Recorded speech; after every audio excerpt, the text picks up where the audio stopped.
ได้หนังเดือดได้หนังเดือดเฮ้ยฮัลโหลรวยจงรวยข้าเห็นเจ้าคุณบอกข้าว่าจงรวยเนาะก็ถือว่ามื้อนี้ก็เป็นมื้อสุดท้ายเนาะกับการที่เฮาส่งในสิ่งที่บ่ดีเนาะข้ามไปเนาะแล้วก็ต้อนรับในสิ่งที่ดีๆเข้ามาเนาะก็คือปีใหม่เดือนใหม่เนาะทุกทานเนาะสมาชิกของครอบครัวที่ว่าพาสโกล่าเนาะ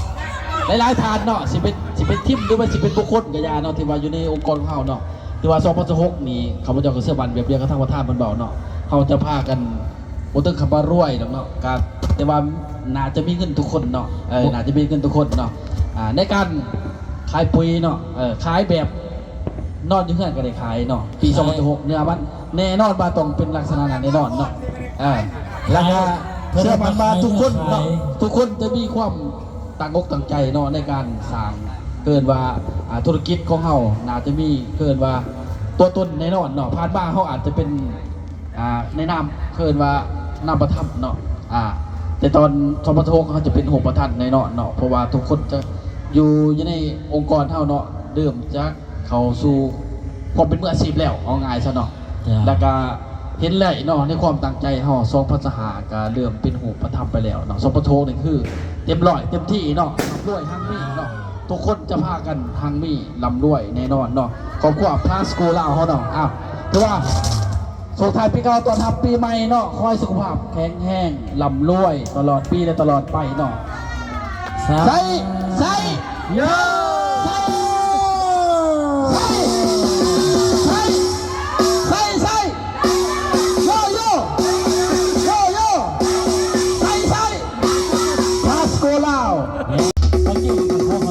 ทั้งทานห้องประธานของเราที่เป็นมาไว้พรเนาะให้ทั้งคณะบริหารและคณะกรรมการทุกๆท่านจงมีความสุขเนาะมีอายุสุขภาพร่ำรวยไปในปีทุกคนเข้าทุกคนกระดับกันเนาะต่อไปก็มอบหน้าที่ให้ทั้งห้องพอการตลาดเพิ่นกระดับกันเนาะตั้งหน้าเนาะตั้งหน้าทั้งทีมงานเนาะและก็ทั้งสมาชิกทุกท่านข้าพเจ้าแนะนำห้องตัวอำนวยการฝ่ายการตลาดขออวยพรให้ทั้งประธานห้องประธานและก็ผู้จัดการเนาะที่ดูแลเนาะและก็ส่งเสริมเนาะในทางด้านธุรกิจและก็อวยพรให้สมาชิกทุกท่านตรงมีสุขภาพเข้มแข็งเด้อในปี2016นี้เนาะขอให้ร่ำรวยกันทุกคนเฮ็ดธุรกิจให้ก้าวหน้าก้าวตาเนาะสิ่งไหนที่บ่ดีเฮาปราบไปน้ำปี2025เด้อทุกท่านเด้อสิ่งไหนดีๆเฮาก็เอามาเสริมมาเติมเนาะในปีต่อไปคือปี2026ในมื้อนี้เนาะข้าพเจ้าเองก็ขออวยพรให้ทุกท่านในวาระดิถีปีใหม่นี้ให้ทุกท่านจงมีสุขภาพแข็งแรงร่ำรวยกันทุกท่านเนาะขอขอบใจ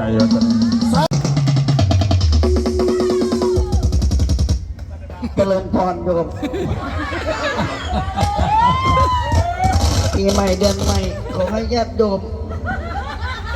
ประกาศปีใหม่เดือนใหม่ก็ขอให้ทุกคนกาลำรวยๆเนาะอันใดเก่าๆที่เป็นคนที่เขากระถิ่นไปเนาะ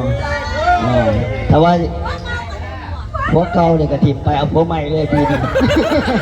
เนาะแต่คือขอให้สิ่งนี้มันบอดีเนาะในปีเก่านะครับผ่านพ้นไปปีใหม่เรือเลือกใหม่เราปีนี้เพื่อเป็นปีท่องนี่ให้ทุกคนหลับด้วยในบริษัทอายุน้ำกันในตัวหนาเนาะสาธุก็จะมีสามีอายุวันโนกับมีความสุขกายสบายใจประสบผลสำเร็จในหน้าที่งานทุกท่านทุกคนด้วยเถิดสาธุ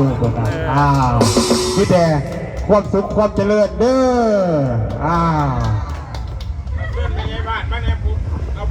โอเคในกระเม็นทั้งทานห้องพ่อทั้งทานสุขพาพรพนะตันตีพาพรบัดขึ้นมาไว้พรให้กับปีใหม่ของฮานอนและกาเป็นกาวปลาไซคำไว้พรให้กับคณะกรรมการคณะบริหารทุกท่านจง มีอายุสุขภาระและกำลังด้วยกันเบิดทุกๆคนก็แล้วกันเนาะต่อไปก็มอบให้ทั้งนาทีทั้งในบาทเพิ่นเนาะถูกเอาบุโส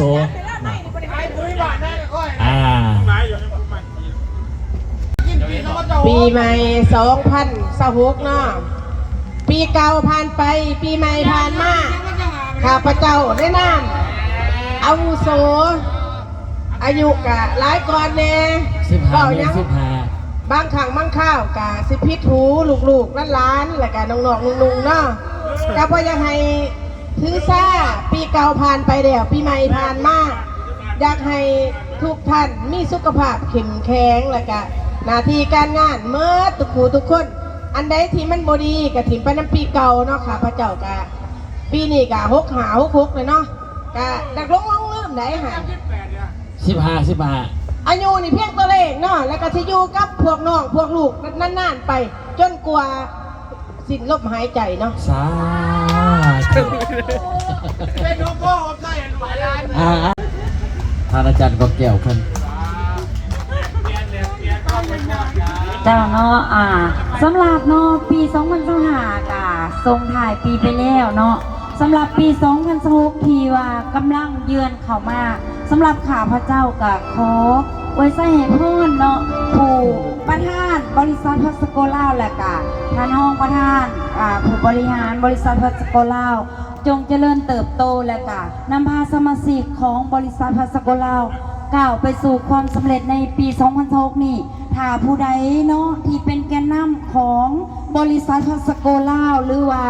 เป็นเป้าหมายหรือว่าเป็น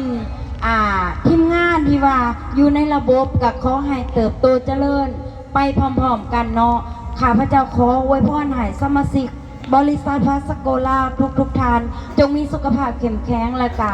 มียอดขายปังๆสำหรับปุ๋ยเก่าเกษตรนาโนเนาะก็ขอให้ร่ำรวยไปนำกันภายในปี2026นี้ขอจงมีแต่ความสุขความเจริญในบริษัทพัสโกลาวเนาะเมื่อคนก็ได้กันอาจารย์นิจันทร์เหรออาจารย์นิจันทร์เหรอ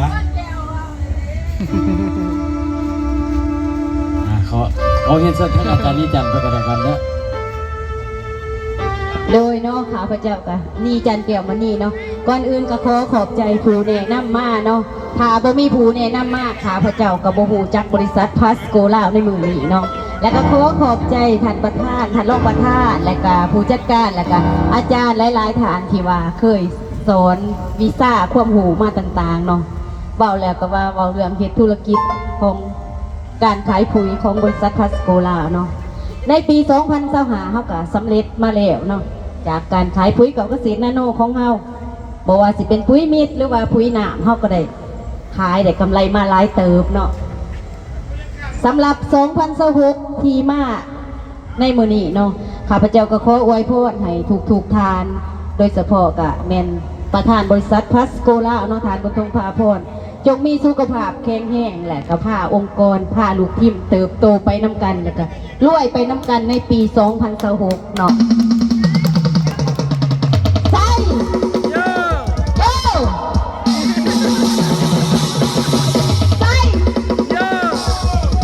ใช่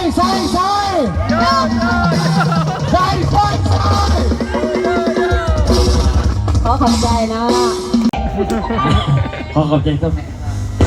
อาจารย์นิจันทร์ครับก็ได้กันทางไวพอดปีใหม่เดือนใหม่เชิงเลยเชิงเลยปีใหม่เดือนใหม่ปีนี้เนาะข้าพเจ้าก็ขอให้ทุกท่านสำเร็จในหน้าที่การงานทุกอย่างเนาะแล้วก็ขอให้มีสุขภาพแข็งแรงแล้วก็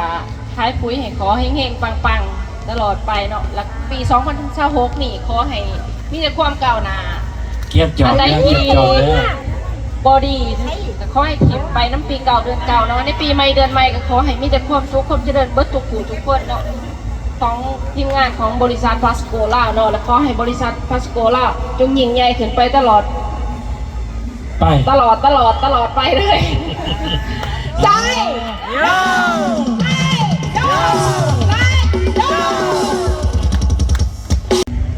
ความในใจเนาะไว้ใส่ความปีใหม่เป็นใหม่ของเขากันเดียวกันเนาะโดยเราแนะน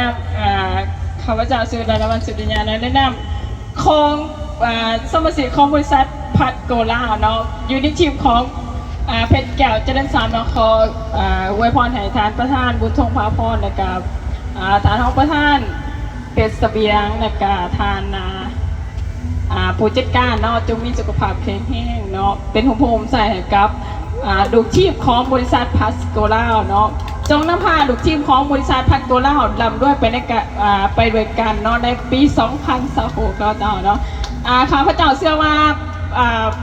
ทานประธานเนาะบุญทงพาพรเนาะจะนำพาทีมงานพัดโกล่าเนาะในปี2026มีกินมีใส่เนาะในปี2026ในสุขชวนอาหารเนาะสำหรับคนใดที่ว่าเฮ็ดในระบบของบริษัทพัดโกล่าเนาะเพราะว่าบริษัทพัดโกล่าเนาะเฮ็ดงานในระบบเนาะถ้าผู้ใดเฮ็ดงานในระบบของบริษัทพัดโกล่าชื่อว่าคนนั้นจะมีกินไม่ใส่ เฮ้ย จะมีกินไม่ใส่แต่การมาชุมชนเนาะขอขอบใจเจ้าจะมีเท่านี้เนาะเจ้า โกล่าเนาะเอาพระเจ้ารู้สึกภาคภูมิใจและก็ดีใจร้ายเนาะที่ว่าได้เข้ามาอยู่ในบริษัทพัสโกล่าบริษัทพัสโกล่าเนี่ยบ่แม่นบริษัททุกท่านมันคือครอบครัวเนาะคือครอบครัวคือแบบว่าอยู่พร้อมกันแบบมีความสุขเนาะกินข้าวพร้อมกันด้วยเอาพระเจ้าดีใจร้ายเนาะที่ว่าอะไรมารู้จักกับบริษัทพัสโกล่าแล้วก็ก่อนอื่นก็ขอบใจเนาะผู้ที่ว่าให้คำแนะนำที่ทายให้ข้าพเจ้ามาอยู่จุดนี้เนาะก็ขอเสียงตบมือให้ทางอาจารย์สันติครับก่อนเนาะที่ว่าข้าพเจ้าก็อยากเพราะว่าบ่เคยเบากับเราแบบต่อหน้านะข้าพเจ้าก็ในโอกาสนี้ก็สิแสดงความรู้สึกต่อเรา